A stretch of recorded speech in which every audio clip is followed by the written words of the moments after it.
Go.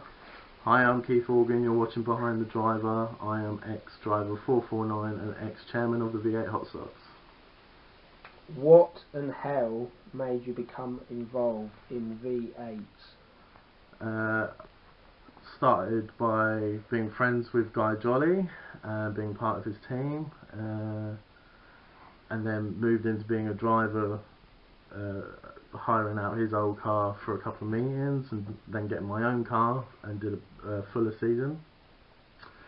Then whilst I was sort of winding down my racing, I got involved with the committee and then become chairman, and yeah, that's the end of that story.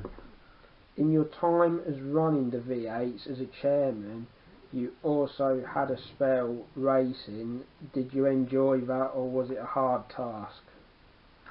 I enjoyed the racing very much so. I wish I could have continued the racing, but it wouldn't have been possible doing the committee and being chairman at the same time. It just wouldn't have been feasible to do both, so unfortunately the racing got knocked on the head. That brings us on. What is the best and worst thing about being a chairman? The best thing is the sense of reward and satisfaction that you've done a good job when you can sit back and see car numbers and everyone getting on well, good racing, all those sorts of things. That gives you a great sense of achievement.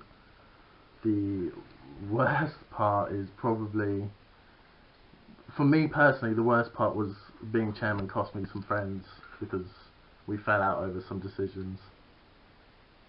Since leaving your roles in a V8, you have become heavily involved at Kings Lynn. How does this compare to what you've done for V8s? They're both very similar. They're both second jobs. At the end of the day, V8s was probably a lot more intense than what Kings Lynn is, but they're both hard as each other and both equally rewarding.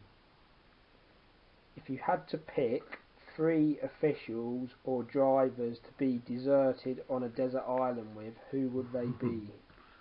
I would actually pick some of the guys from Kings Lynn, actually, Matt Black, Paul Butler and Graham. We have quite a laugh together, so I would definitely pick them 3. What was your best memory from your racing in the V8s?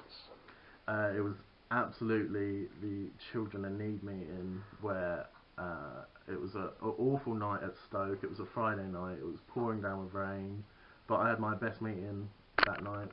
I got 5th, 6th and a 7th that night, and got me on the it qualified me for the world final the next year. Boobs or bums? I think out of them 2 options, it would have to be bum. What is your favourite thing to do away from a racetrack?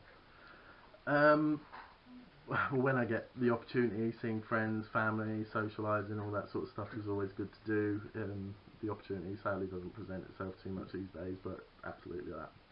If you could change one thing in the sport as a whole, not specific to V8s, what would it be? I think it would be the fact that people are so passionate about racing, but sometimes that can be the downfall, that emotions get in the way a lot. If people would just learn to manage that, I think everyone would get on a lot better and the racing would be a lot better as well. This will probably be biased, but what is your favourite track? Kings Lynn. Marmite, love it or hate it? Hate it, can't stand it. Thoughts on the V8 formula at present?